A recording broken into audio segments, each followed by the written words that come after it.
Salut à tous et bienvenue dans cette nouvelle vidéo, j'espère que vous allez bien. Alors aujourd'hui on se retrouve pour parler du dernier épisode de Koh Lanta, les chasseurs d'immunité. On va parler de la finale et faire un petit bilan de cette saison. Mais avant de commencer, et si vous appréciez mon contenu, n'hésitez pas à vous abonner. Et sur ce, c'est parti pour la review.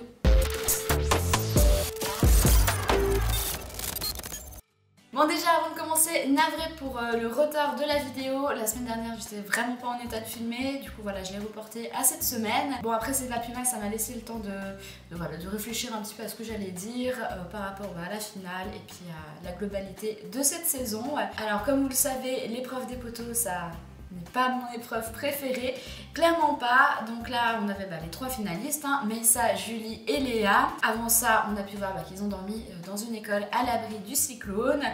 Le matin, Meissa se réveille comme par hasard, le petit déjeuner est au pied du cocotier, donc 3 noix de coco pour ces trois finalistes. Ça tombe vraiment bien. Avant le commencement de l'épreuve, on peut voir des images comme quoi c'est vraiment galère, donc l'installation des poteaux au bord de la plage, c'est hors de question entre les vagues, le vent, ça sert à rien.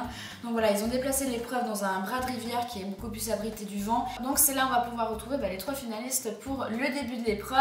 Mais avant ça, on a quand même quelques images du jury final, donc voilà un petit peu les pronostics. Ce qui m'a fait rire, c'est vraiment les anciens rouges, donc ils sont à fond pour Julie alors que ils l'appréciaient pas et c'était assez clair en voyant les images sur leur corps qu'ils l'appréciaient pas et qu'ils le montraient clairement. Mais là, tout d'un coup, ils sont tous pour Julie, ça me fait sourire vraiment. C'est assez hypocrite, mais bon, apparemment ça a été comme ça depuis le début de l'aventure dans le camp des rouges. Sinon, voilà un petit mot pour Meissa, il le trouve quand même plutôt malin d'être arrivé jusque là et puis bon, d'avoir fait les bonnes alliances notamment avec Amri. Pour Léa, bon Léa elle est assez appréciée en majorité, c'est plutôt hoquetière du coup. Après Pauline, ils sont assez étonnés de l'avoir arrivée jusque là. C'est vrai qu'elle s'est plutôt révélée, en tout cas pour ma part je trouve, durant cette aventure. Et Amri, bon voilà, on sait qu'il a eu des différends avec plusieurs aventuriers, notamment du coup des anciens jaunes. Et donc voilà, écoutez, il n'y a pas trop de choses particulières à dire. Ce sera surtout pendant le conseil du jury final. Voilà, c'est parti du coup pour l'épreuve des poteaux. Youpi youpi. Alors comme d'habitude, les petites non, c'est pas des clapettes. J'ai mis clapettes, mais je sais que c'est plus ça le nom. Clavel? Je crois que c'est clavel.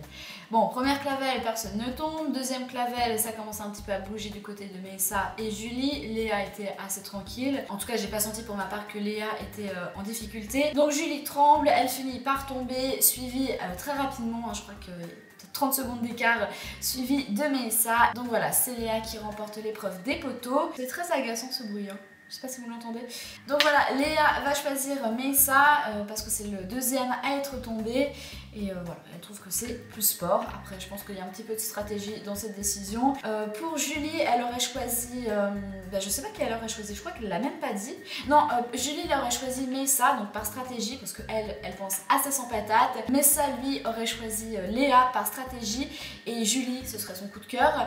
Et du coup, Léa a choisi Meissa. Après, Meissa, s'il avait choisi Léa, on aurait pu voir qu'il aurait perdu. Mais s'il avait gagné les poteaux, peut-être qu'il aurait eu gagné 2-3 votes par rapport à ça. Parce qu'on sait que les membres du jury final votent aussi au mérite par rapport à qui a gagné les poteaux. Et donc arrive l'heure du jury final. Là, ça devient intéressant parce que je vous avoue que voilà, la partie poteaux, la partie où ils disent ce qu'ils vont faire avec cet argent, etc. C'est pas le plus intéressant. Du coup, Amri, c'est son procès.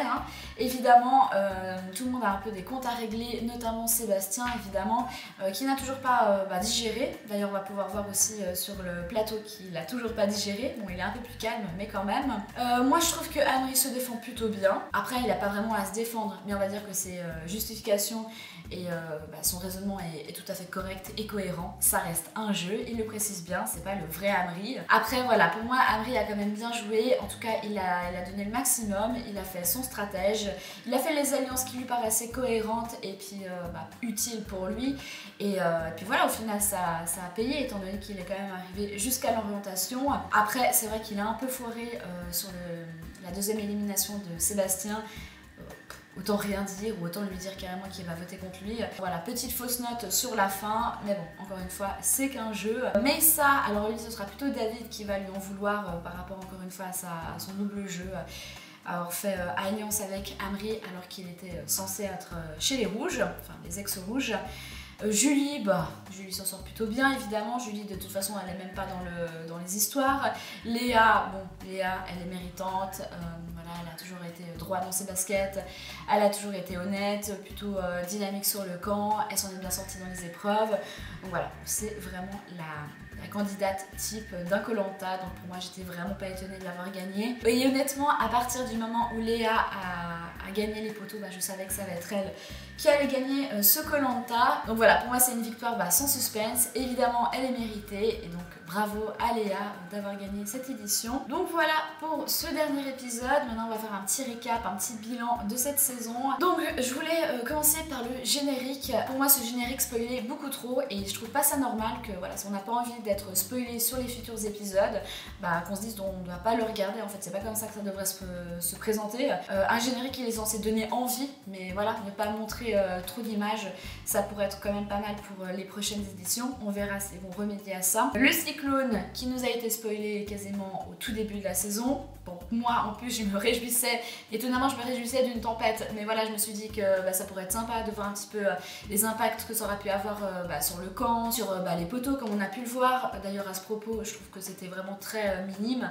On aurait pu nous expliquer je sais pas, davantage de détails sur la mise en place des poteaux, comment ça allait influencer l'épreuve, enfin bref, un petit peu plus de détails à ce niveau-là, surtout que c'était le dernier épisode. Voilà, il est toujours hyper long, ils n'hésitent pas à faire du remplissage, donc autant faire du remplissage avec quelque chose de plus ou moins intéressant, ou en tout cas quelque chose qu'on a peu vu. Donc voilà, le cyclone, qu'est-ce qu'il y a eu encore? Le trek, oui j'ai noté le trek, c'était n'importe quoi cet épisode de trek. Encore une fois, ils nous ont hypé la semaine avant le trek par rapport à cet épisode, que ça a l'air trop bien. Après évidemment c'était un point négatif de le faire, pour moi c'était un point négatif de le faire de nuit, parce que les images elles vont être moins intéressante à regarder, en tout cas ce sera moins visuellement ce sera moins intéressant à regarder. L'épreuve aussi du trek était nulle. Bon voilà pour les points négatifs, en tout cas les grandes lignes des points négatifs. Évidemment je ne reviens pas sur les portraits qui sont beaucoup trop récurrents, ces épisodes qui sont beaucoup trop remplis. Autant faire un épisode plus court mais plus intense, en tout cas plus intéressant à regarder, que faire des épisodes à rallonge où c'est que du remplissage. Pour moi ça n'a pas d'intérêt. Sinon j'ai beaucoup aimé les candidats de cette année, en tout cas pour la majorité ils étaient hyper intéressants. Voilà, il y avait en fait oui même sur la fin, Mélissa, Amri, Pauline, même Julie, ils avaient quand même bien casté ses personnalités, ses caractères, et je trouve que c'était plutôt complet sur le côté sportif, stratégique, vie de camp aussi. Donc voilà, pour moi ce casting était un bon point. J'ai beaucoup aimé aussi la réunification. L'épisode des binômes aussi était très intéressant, enfin moi j'ai bien aimé la répartition des binômes. Les colliers aussi étaient plutôt sympas. Alors par contre cette histoire à chaque fois ils ont un pouvoir particulier, avec les petits messages accompagnés du collier, c'est vrai qu'ils étaient un peu à rallonge, il fallait être bien au clair avec le pouvoir du collier. Par contre j'ai bien aimé qu'on puisse les retrouver par exemple au conseil ou sur des épreuves, et puis le fait de les avoir en indice pour les épreuves de confort était aussi assez intéressant. Alors je sais pas s'ils vont garder cette dynamique pour les prochaines saisons, mais je trouve que mettre plus de colliers voilà, rend le jeu en tout cas plus intéressant d'après moi. Donc voilà grosso modo pour cette saison, je l'ai trouvé plutôt sympathique, hormis évidemment tout ce qui s'est passé à côté, donc par rapport à David, par rapport à ALP et tout ça. Je pense du coup continuer pour ma part à faire des reviews pour la prochaine édition. Je me réserve peut-être le droit par contre, un petit aparté, mais de faire des reviews de Pékin Express, étant donné que je m'y suis remise cette année, et franchement j'ai adoré, j'ai trouvé, en tout cas cette saison était très bonne. Donc voilà, c'est pas encore sûr, mais peut-être que je vais me mettre du coup à faire des reviews de Pékin Express. N'hésitez pas à me dire ce que vous en pensez en commentaire, et aussi à me donner votre avis sur cette saison. En tout cas moi je voulais vous remercier de m'avoir suivi durant cette saison de Koh-Lanta, d'avoir regardé mes reviews, de les avoir commentées, ça me fait énormément plaisir de pouvoir partager ça avec vous. Du coup on se retrouve l'année prochaine, enfin je pense l'année prochaine pour la nouvelle édition de Koh-Lanta. D'ici là vous pouvez toujours retrouver mes ouvertures Pokémon. Petit aparté encore une fois, mais il y a bientôt la saison 2 de House of the Dragon qui va sortir, donc je pense que je vais faire une review à chaque épisode. Donc voilà, si ça vous intéresse n'hésitez pas à vous abonner. Si vous avez aimé ma review n'hésitez pas à la liker et à la commenter. Et moi je vous dis à très bientôt dans une prochaine vidéo. Ciao ciao.